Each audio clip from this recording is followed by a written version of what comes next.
Bueno, les propongo dejar para después el acto de la CGT, para el último tramo, digo, de este espacio editorial, el acto de la CGT y las ya extravagantes movidas electorales, porque al fin y al cabo, respecto de eso, no pasó nada que no pudiera pasar. En cambio, los dos cuerpos noticiosos restantes son, digamos, más significativos. Uno estuvo dado por los mandobles a la Bartola y se concentraron hacia mediados de semana.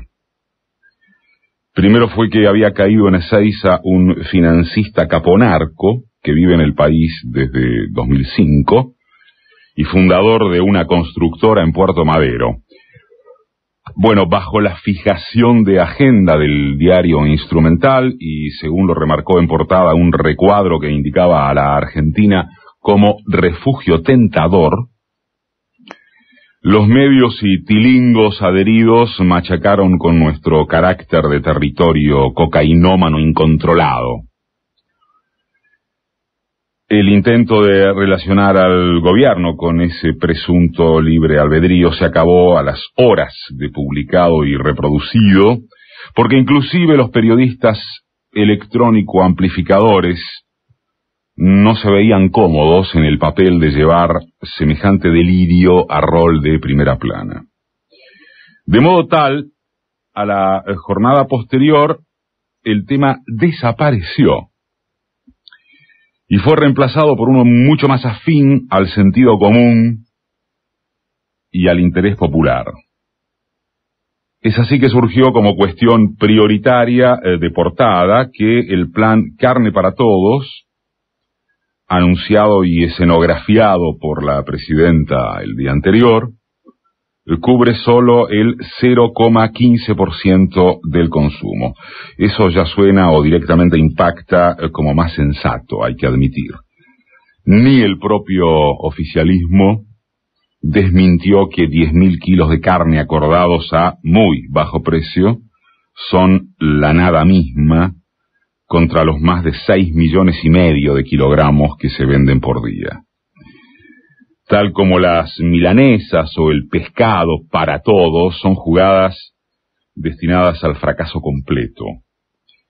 Pretenden tramar sobre una producción simbólica de contenido antiinflacionario que choca de frente contra la realidad impuesta en los comercios. Al gobierno le va bien, según es dable deducir o certificar, cuando la presidenta recuerda que los precios no son formados por el Estado, sino por los actores privados. Le va bien cuando pregona y ejecuta el derecho de intervenir en las decisiones orgánicas de las grandes empresas privadas cuyo directorio integra. Le va bien con todo lo mal que le iba hace nada más que un par de años, cuando mete mano en las ganancias estratosféricas de los campestres y ya nadie lo discute. En esa línea también caen simpáticos o irreprochables los allanamientos a Cargill, a Molinos, a Bunge, por presunta asociación ilícita para evadir al fisco en más de 300 millones de pesos. Y ni hablar de lo bien que le va al oficialismo cuando identifica a adversarios precisos, concretos, como Clarín, Techint, compañía. Pero no semeja que pueda irle precisamente como los dioses cuando hace el acting de qué barato que se compra con los planes para todos. Ese es un muy serio error de su política o táctica comunicacional, y en la medida de que eso afecta lo que la gente percibe en su bolsillo, no debería descuidarse tan alegremente. En otro contexto, si hubiese una oposición que aunque más no fuere, supiera especular con alguna altura, el kirchnerismo tendría problemas severos con estas tonterías. No hay esa oposición, por cierto, y, por tanto, la humilde advertencia se advierte o se convierte en un ensayo hipotético. Sin embargo, el que les habla cree que siempre es mejor tener los reflejos activados porque alguna vez el viento no soplará de cola, la derecha inventará algo como para no ser tan patética y la conjunción de estos fuegos que ni siquiera llegan a ser de artificio, como la carne o el pescado, o las milanesas para todos, podrán o podrían volverse un boomerang. De todas maneras, para volver bastante atrás, y como quedó dicho, lo anterior es constitutivo de los mandobles, ¿sí?, de un lado y de otro. El bloque noticioso 2, que es el dictamen parlamentario para regular a las empresas de medicina prepaga, es otra cosa. Ahí ya es cuestión de que el gobierno, con el consenso opositor unánime, salvo naturalmente las filas de Macri, resolvió intervenir en la redituable orgía del sistema privado de salud. Tendrán que pasar a mejor vida los recargos por edad, el rechazo por enfermedades preexistentes, los períodos de carencia que ni siquiera cubren las prestaciones del plan médico obligatorio, el rebote a los discapacitados. Los medios de la derecha reaccionaron haciéndole el coro a la irritación de las prepagas, que le aportan cifras de publicidad muy estimables al periodismo independiente.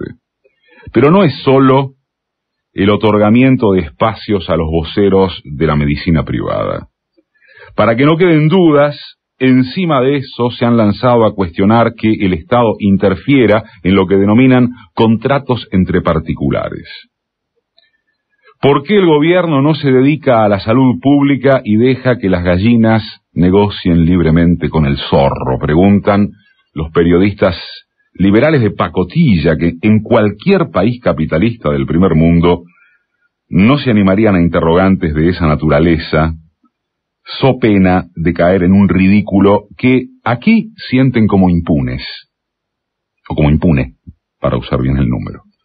No hay Estado más intervencionista que el de las naciones desarrolladas, justamente porque la protección, porque cierto nivel de protección al consumidor, es base esencial para que el consumidor siga creyendo en el consumo como en el Espíritu Santo. Si alargamos la lógica de estos mercachifles, podría preguntarse por qué el Estado se involucra en las cuotas de las escuelas privadas, en, claro, lo que se le da la gana exportar a el campo, o sencillamente en lo que se gasta en la seguridad, siendo que los sectores de alto poder adquisitivo pueden pagarse policía propia. Es decir, déjenos el Estado la ley de la selva, porque nosotros sabemos arreglarnos con los leones, y que la administración pública se haga cargo de los monos. Pero más luego, cuando los monos se nos vienen encima, porque ese Estado equilibrador fue desquiciado, gracias a las políticas desregulatorias que pregonamos, pediremos más Estado cumpliendo sus funciones básicas de reglamentar y reprimir. Ese es el raciocinio de la derecha, cuya contrapartida sería, siempre en autos con el carácter transitivo de sus argumentos, que haya de inmediato una revolución socialista, pero aplicada por un gobierno reformista que no le afecte sus intereses y a la par brinde cobertura universal de salud, educación, seguridad, vivienda y que sigan los éxitos.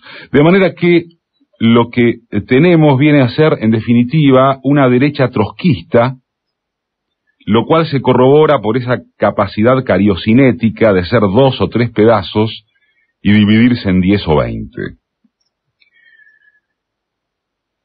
Según las últimas noticias, podría dar la impresión de que no es tan así, a caballo de que en la disparada hacia los botes ya se han bajado Solanas, Sanz, Cobos y Macri, salvo que, en el caso de Macri, no se considere todavía como abandono haber dicho que su candidatura presidencial quedó stand-by.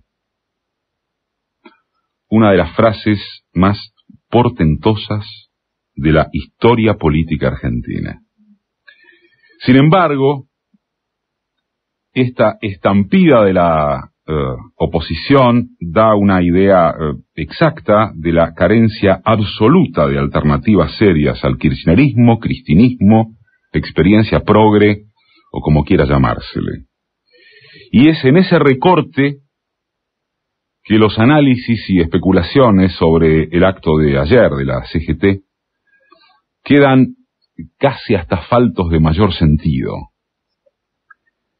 Aun cuando se diera por legítima la visión gorila más recalcitrante acerca de que esa manifestación fue la eterna suma de ómnibus contratados y choripán, la pregunta sería si hay alguna opción confrontadora que pueda llenar más de 20 micros. Aun si no se reparara en que el discurso de Moyano se contorneó a pie juntillas al lado de Cristina, cuando el cálculo era que se trataba de una jornada extorsiva para conseguir puestos cegetistas en las listas de octubre. Aún pensando que Cristina, al no ir, los dejó de garpe porque su apuesta pasa por terminar la reconquista de la clase media invariablemente reactiva a los modos del morochismo sindical, no se altera que hay los que fijan la agenda y los que, gracias, si llegan a comentarla. Da la sensación, entonces, de que esto se acabó si es por el plazo que resta hasta octubre. Puede ser una buena noticia si hablamos de que están sentadas las bases para el nunca menos. Como otras veces se ha dicho, nada menos que eso y nada más que eso.